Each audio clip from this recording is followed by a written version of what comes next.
Damen und Herren, jetzt kommt die Nummer 18, eine Gruppe. Das ist die Grazer Tanzgruppe.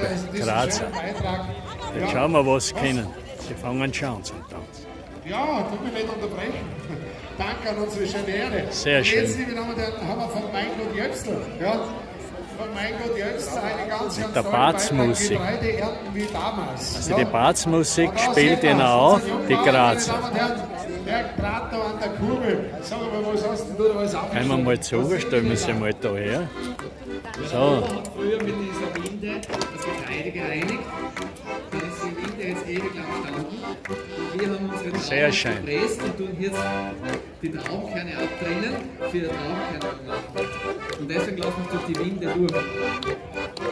Also, meine Damen und Herren, Getreide ernten wie damals und da muss ich sagen, Dankeschön für diesen super schönen Beitrag. Liebe Anni, Zahlsleiter, liebe Freunde, schön, dass ihr heute dabei bist. Erzähl uns sogar schöne Worte. Wie freust du dich damit? Sehr schön. Und da haben wir einen, ja, hast du, wir haben ja so die alten Eimertraktore, die geführt ist nicht einzige. 3 Stück, jawohl. 2 Lindner und der Steyr. Also das sind, liebe Damen und Herren, natürlich auch Fahrzeuge, die einfach sensationell zum Sehr schön Anschauen tanzen sind. die Und da Grazer. sind wir wirklich freudig begeistert, dass wir das hier in Gamlitz haben. So, wie ist es? Jetzt geht's auf mit dem Herz. Ein Herz für Gamlitz. so einmal wollen wir noch Liebe schauen. Damen und Herren, da oben sehen wir jetzt in erster Linie mal den Steyr exklusiv. Das ist ein ganz sensationeller Traktor in einer wunderschönen Lackierung.